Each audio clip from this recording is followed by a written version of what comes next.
Ratnesh. Hi. Yes. So, somewhere today we are going to dip into your experience of how many years has it been? Like, I believe more than 20, right? Definitely, like somewhere around 20 is what I understood from your journey. But you would want to share how many With years it has been? okay, with children, yes, more than 20. Specifically with open learners, 2008. So that's about what? About 15, 16 years. Yeah, 15 years. Yes, Yeah. yes. So, specifically on the topic of open learning, right? Families come into open learning because they see the value that it gives, and the way it puts the learner up front, and the possibilities it opens up for the learner to discover Oh yes. how they Oh want to learn. yes. Yes, but Yes. suddenly when it's the teenage years, right? This whole exploratory stage where they started, suddenly there's some unsettling because can they be at par with the industry standards? How will they learn? So somewhere today we want to really dip into your experience and see, because you've seen so many youth actually go through this journey of doing it open learning full on, right, from passion to their Yeah. profession. So do you want to like give all of us a picture of how really do learners transition when they go in an open learning way? Like if they have to head to their profession, what are the stages? Maybe give us a macro view of how it happens, and then we look at the bits and pieces. Okay. The macro view is very simple. Okay. The moment I do a task which is slightly out of my reach, um, I learn. Yeah. That's as simple as that. Whether idea is that can I take tasks bigger than what I have taken previously, bigger in scope, more challenging in scope. And when the youth of 13, 14, 15 years, they become, they come and are part of open learning and typically part of Aarohi, the first thing we ask them, hey, what big task you want to take? Because they've done a fair bit of exploration, right? Assuming that they have been into open learning, even if they have not been in, even if they have been in conventional school, they've explored a lot of different things. Now, the thing is, which out of those we want to take up a little bigger task which I haven't done before, and so it's like if I'm here and if I task which is here, I kind of jump at this level, and then if I go there and I jump at this level. So that's the kind of thing which really happens. Just to take a very quick example, when my daughter was 13 years, we asked her, okay, you have been exploring so many things as part of your open learning journey, but would you like to take up something little big? Okay, so she didn't know what this big meant. So we said, why not build a kitchen? She said, what? Yes, a building. Why not build a building using a technique which neither you know nor we know? We'll see how that goes, right? And she actually did it through various, it took a year. It was a big project. For her, it was a very big project, but she took it in smaller chunks. First, she understood how the building has to be made, and she started getting trained in it, then worked with the people. So in this whole journey, what happened was, no, it wasn't about that she had some interest in the building industry. That's not the point.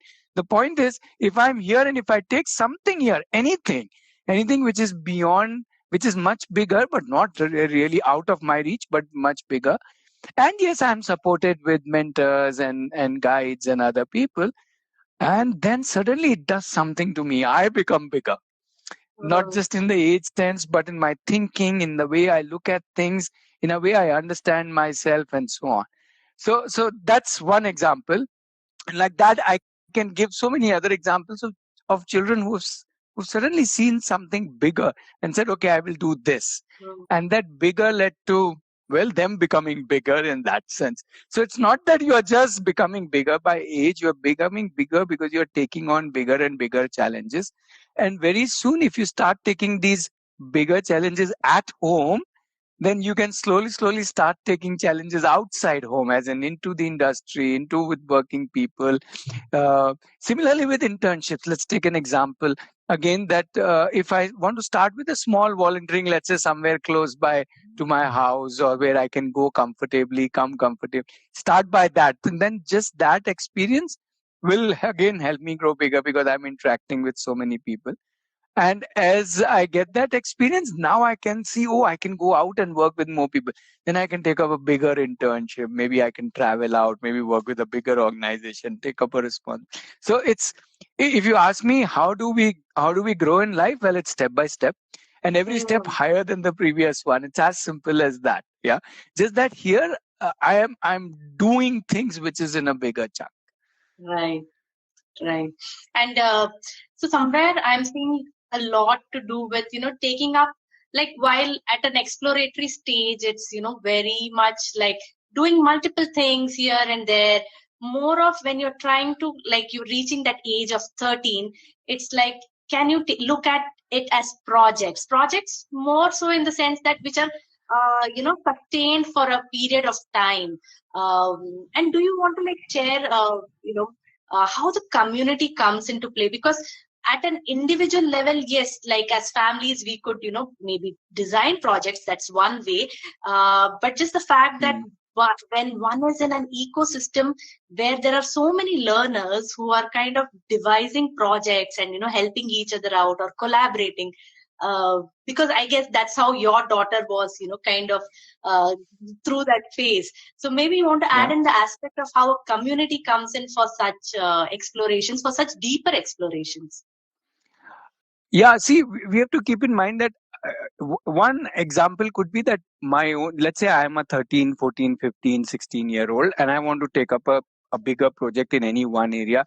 And let's say my parent is already part of that field. Then the parent can play the role of the mentor. Suppose I'm into, let's say, baking, and my parent, one of the parent is also into baking. Then the parent can only mentor. But what if my both parents are not into baking? Mm. Or I don't know anybody immediately.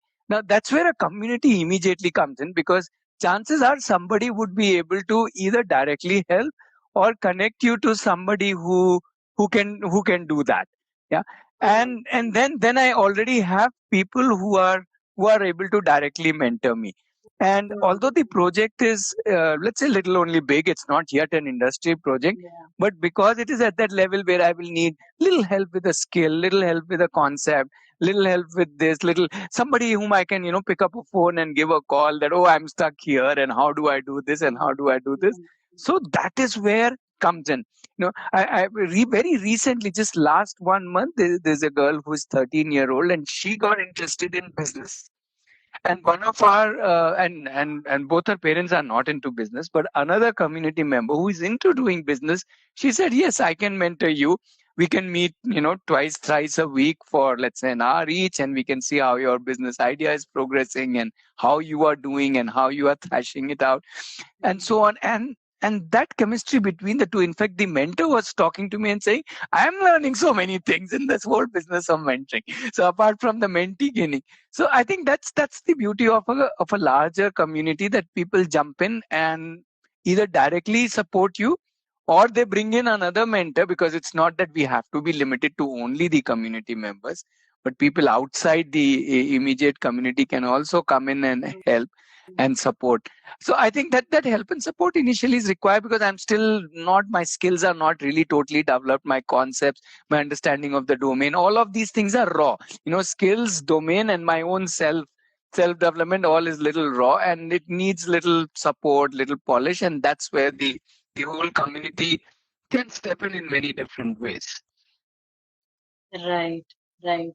Yeah, I heard the word skills, So, uh, Hmm. and somewhere I'm understanding as it's as they go deeper in at least a few domains to begin with, which might be of interest to them. They're taking up smaller projects. So, how does this whole, so somewhere they're going from an exploratory stage to, building expertise, by Hmm. gaining these Hmm. skills. So maybe if you could throw in some light or, share some examples of how are these open learners really getting these skills, and how are they acquiring an understanding of how this industry of wherever their interest is, how they're gaining these intelligence or these skills?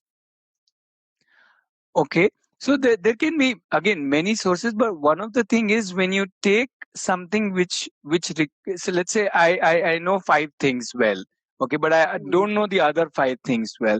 But I take up a project which requires, if not all the other five, let's say eight things. So let me give you an example. So somebody who wanted to do movie making, okay, short movies and actual movies with acting. Now, I may have an idea about script and how the movie will flow and how the story will flow, but camera is a little different ball game. Hmm. Now the first time I shoot the movie, let's say I take up a small project, I take up a small story and I say I will put it up. Well, it's a simple one. I put it up however crudely it comes. But now I want to take up a bigger project which actually requires me to think in terms of camera handling and how will this whole thing work, right? So that's the next level. Now I am forced to look into camera skills. I do my little homework. I talk to few people, and then I also think and plan about my camera skill. Now let's say this video film is also ready. I'm actually talking about Ashwati, who has been part of Aarohi. So I'm just recounting her experiences. Now what next? Next, she wanted to do a story which required three, four different locations, including one hospital. Now, how do you go and ask an hospital, can I shoot inside your hospital? Because you can't create a set, right? At this stage, you can ask a small, tiny hospital, get permissions, train your team to so now the team management, direction, coordination. Now these skills were not part of the whole thing, but these skills got added up, right? The detailing of it. Then the next movie, okay, I've now cracked the location and all that, but somewhere the post production is not there, right? So now I need by one, as you see, the circle of abilities and skills keeps on enlarging as you keep taking bigger and bigger and bigger and bigger project, or you are wanting to go deeper and deeper, so you are taking the quality of your project keeps kind of increasing. It's very organic, but it's very uh, purposeful, and it's like one enlargement at a time, and it keeps on till a time when you are ready, and maybe you might say, okay, now I'm ready for an internship with a director, which is what happened in her case. And when she approached the director and showed her all the films, right from number one film, which was actually quite bad, to the number last film, which was actually quite good, he understood the journey that she has taken, and he said, yes, you can be an intern. And not only she got into internship, got a job in that. That's another thing, that where she went further on, but that's the whole idea. Right, right, right. And somewhere, as you were, kind of now when I see Ashwati's journey, you are talking about the stage at which they get into industry exposure and, all those things. So while see, most of us understand how the traditional schooling milestones are. So that's like something Hmm. we are all aware of. Used to. But used Used to to. and aware of. Yes, used to and Yes. aware of. But in an open learning, by virtue of it being such a dynamic journey, somewhere Hmm.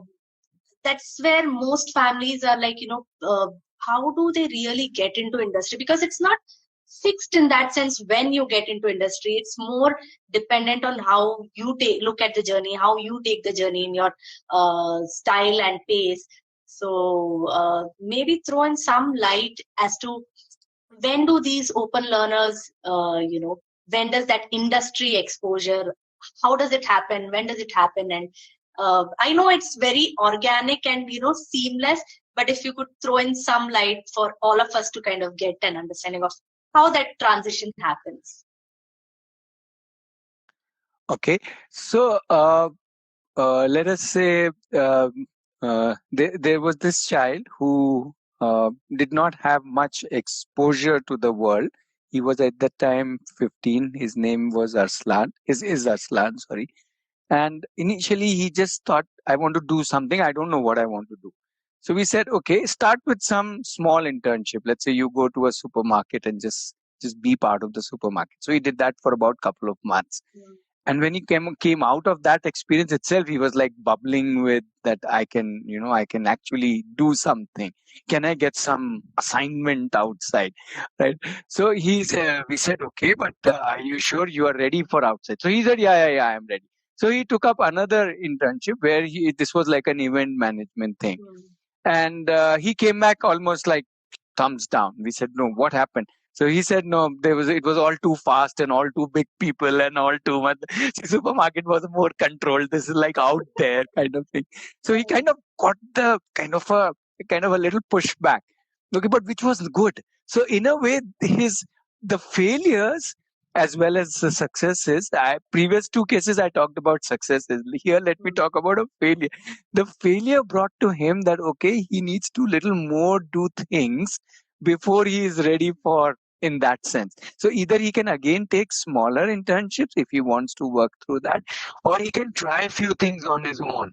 Go out, meet people, do some small business, try out some connecting, networking work, and do some mini projects of event organizing right here, in and around Aarohi and so on. So he got involved with those. He started taking initiative. He even built a whole uh, shower building, which I don't know if you've been to Aarohi. The TP shower behind it's a mm, beautiful shower that he built.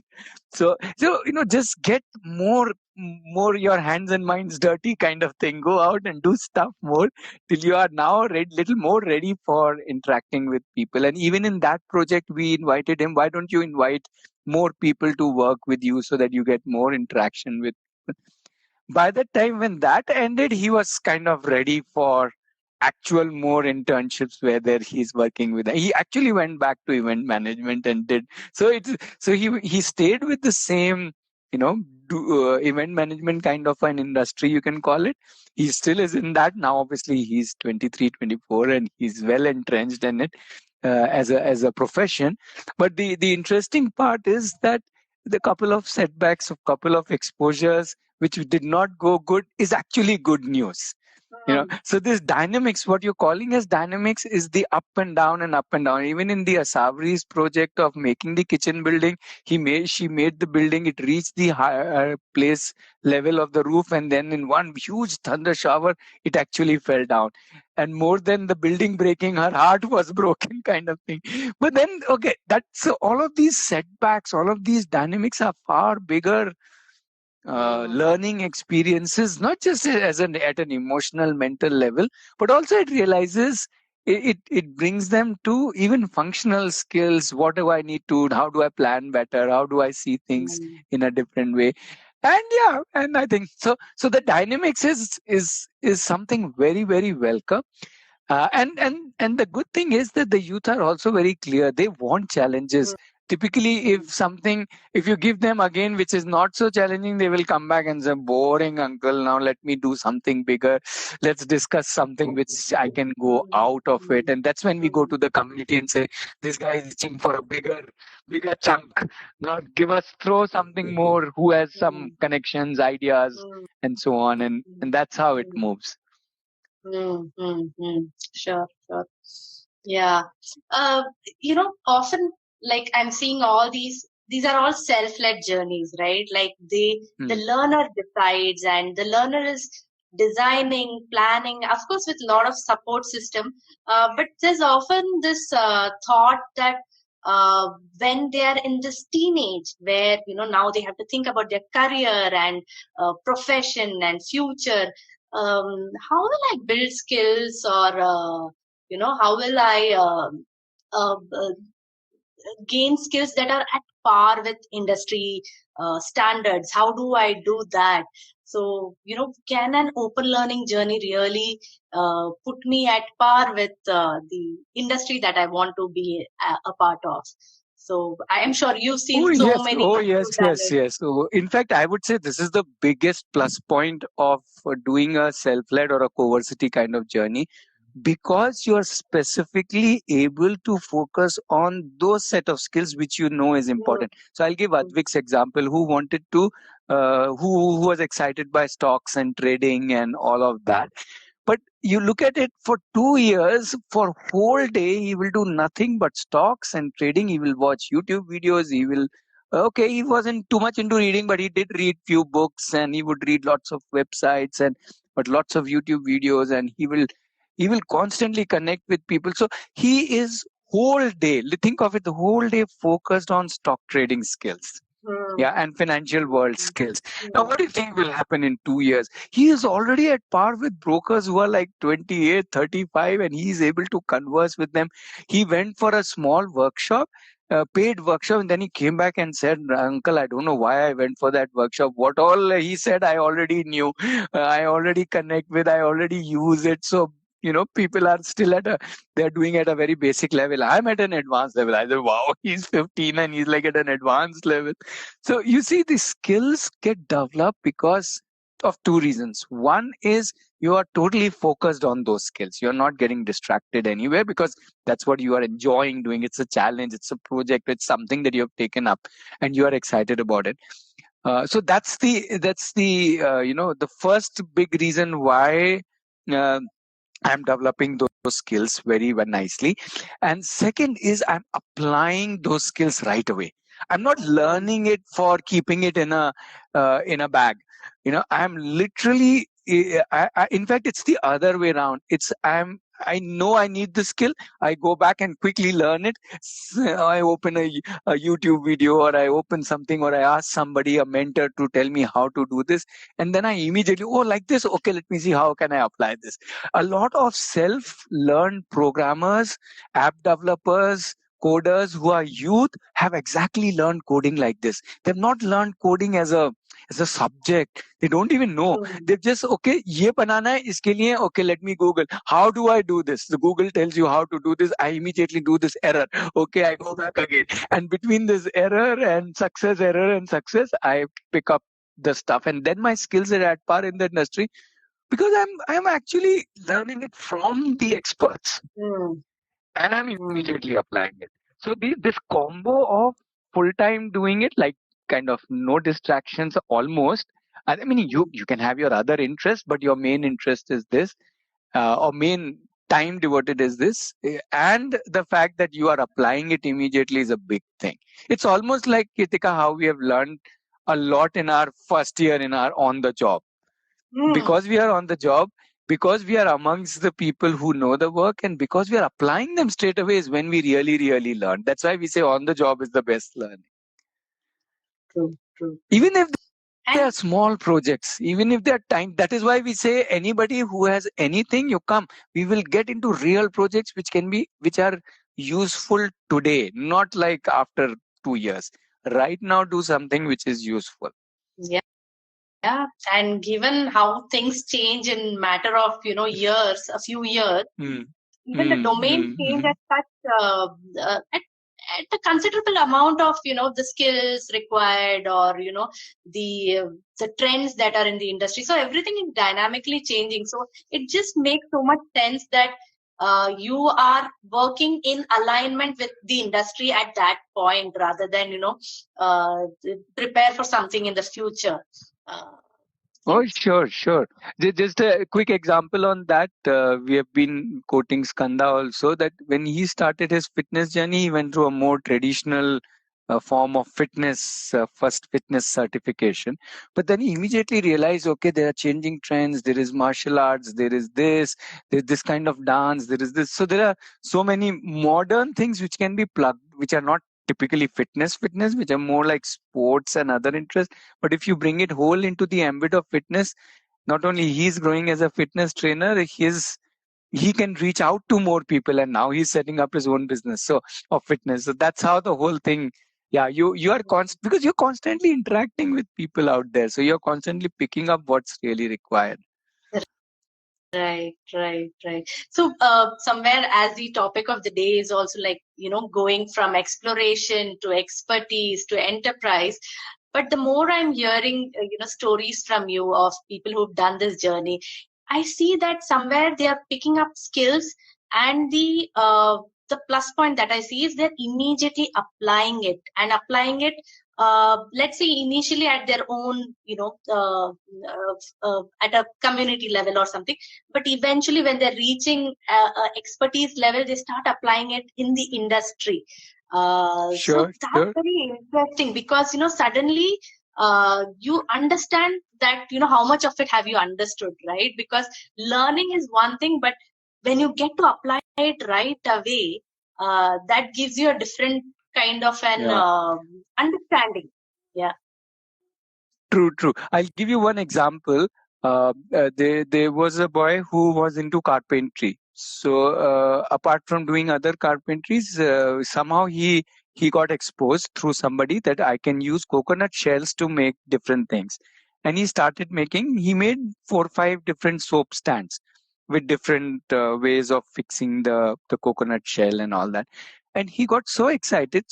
Uh, so what in discussion with him came out was that yes, I can learn 20 more carpentry skills, but let me see if I can sell this, as in this expertise which I'm. So he made another 20, you can say, is kind of soap stands and different stands out of coconut shell, and in each stand he tried to improve it so that now it is saleable. So that the board that was hanging in his mind all the time is, can I make it saleable? Now he is still not a carpenter in that level of expertise, but he got the whole, because he wanted to have that experience of not just making them but actually seeing are they sellable. And then he went to few exhibitions where he put up his stall, and he sold some, and some he did not sell, and he also got an idea of which part was sellable, where what the consumer was looking for and all of that. So not that he has followed up on carpentry, he's finally left carpentry and gone into a different field, but that's not important. The important part is the application is not just limited to applying of a skill, but applying your whole domain intelligence, understanding, connecting with people, and seeing, do I really understand this? Do I understand this world, of whichever world I am entering into? And is this also enough exciting for me to take it like really forward? So I think it happens in all different flavors, and they are ready for these challenges. They like this. That is the that to me is the big one, that all throughout I'm thoroughly enjoying myself because I'm able to do things which I'm enjoying, and I know it's flexible enough for me to change into something else as and when my interests change, because that's very natural at that age, especially the younger age of 13, 14, 15, 16, even up to 17, 18, I would say. But starting at 13, 14, 15, definitely the interests are many, so they are able to kind of test out each interest and see where I want to go ahead. Right.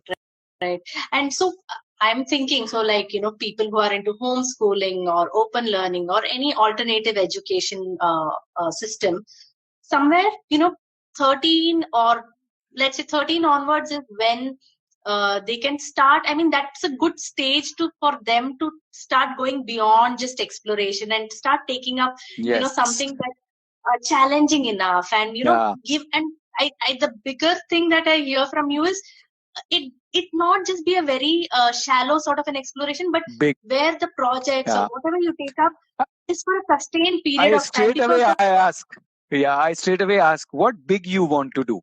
And the field doesn't matter, even if that is not the field, but something excites you. Okay, I want to do this big. Okay, because that bigness brings in the whole joy of the whole expansion of oneself. Yeah, and then I'm ready to plug in that bigger me into something else. So it's the outside bigness which I pick up, it's almost like the muscle building. If I pick up big weights, I actually develop my muscles more and so on. So yes, absolutely. So the question is, what big you want to do? Not in which field, it doesn't matter. Whatever field you want to do, but what big you want to do. Right. And also, when you were talking about this particular learner who went about selling those whatever soap stands he made, and so many different skills he could kind of gain in the process, and somewhere that's how each domain is, right? Like in that, it's not like it doesn't exist in isolation, really. It's like Yes. connecting with so many other domains. So somewhere the skills are kind of, yes, there will be some technical and hard skills that are very specific to that domain, but you can't just survive with that. You need the Oh, other whole set lot of of skills as yes, well. yes. Whole What lot of. which we call as life skill or work skills like networking, negotiating, Correct, uh, correct. just acknowledging with people, just a whole lot of things. I would say it's just persisting, planning out your details, being you know so many things. Like actually, even publicity, marketing, even how you kind of carry and conduct yourself, and we had this interview with Sahil. He's a perfect example of how when he was into photography and almost 6 months he was doing photography in campus. I said, "Abhi ho gaya bahut. You've done enough photography. Now let's get into some work. See if you can get some clients." And he actually, so he was like, "No, I will have to talk to people. To get clients. How will I get clients? I'll have to talk to people." I said, "Boss, photography karni hai, so you have to talk to people, right?" So he was hesitating. So what he found, and it was partly coincidence and partly a little initiative from him. He went on he saw an advertisement of a wildlife photography trek. It was Mm, like a mm, a 6 day, you go on a wildlife tour, but it was specifically wildlife tour for photographers. mm, So he went like that. He did not even have equipment. He actually took it on rent, camera and lens, so that I don't look like I've come without a camera and lens. And he went with that.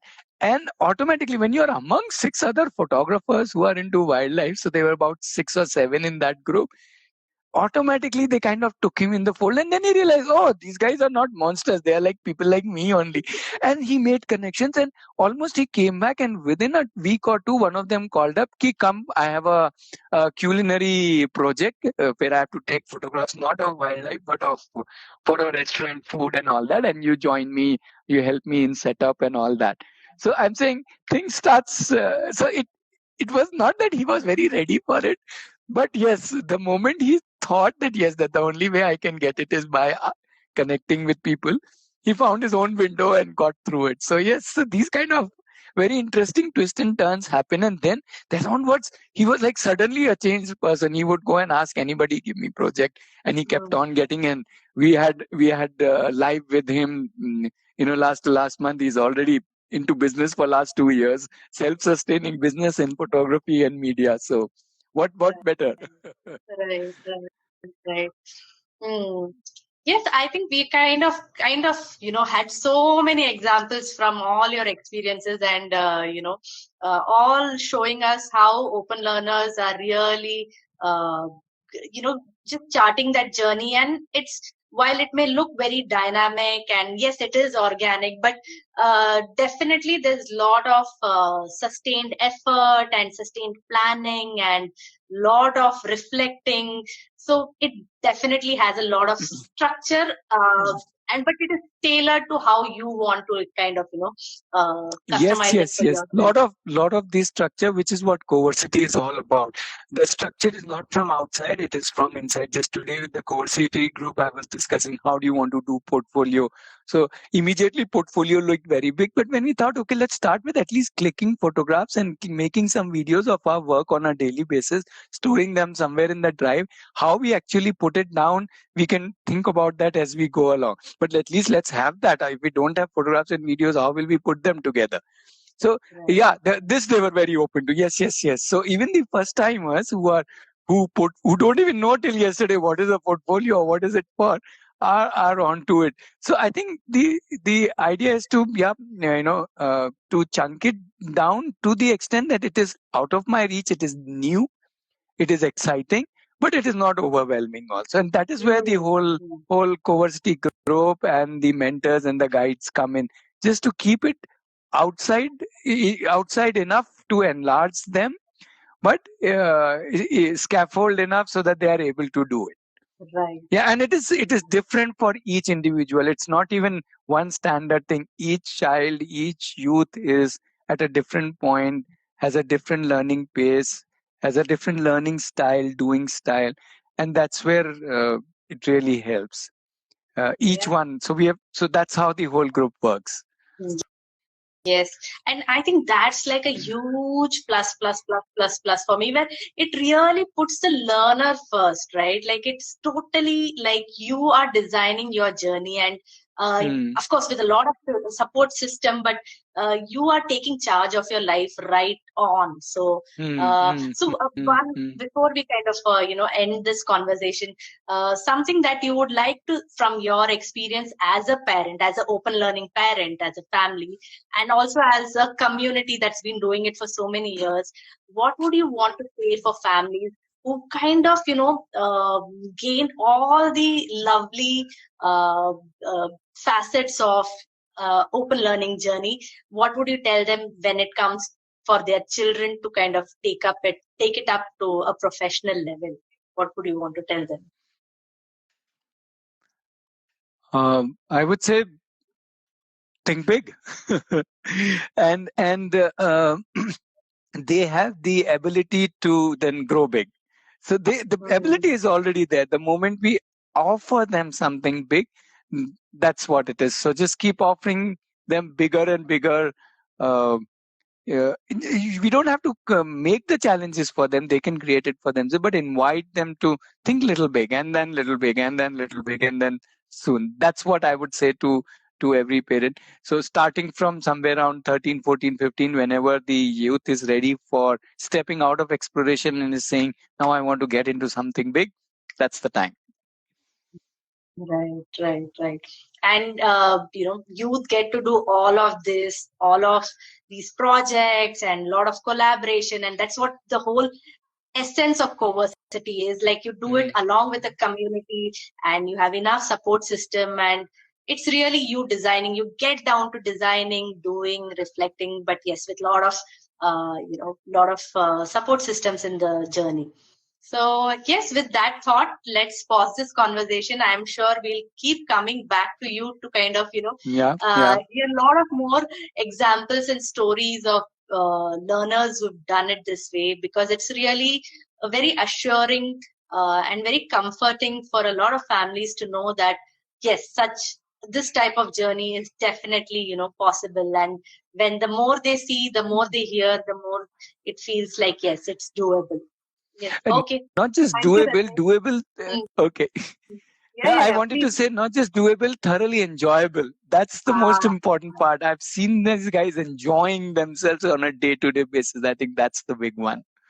yes, Okay, yes. super. Thank Fine. you. Thank you. Bye. Bye.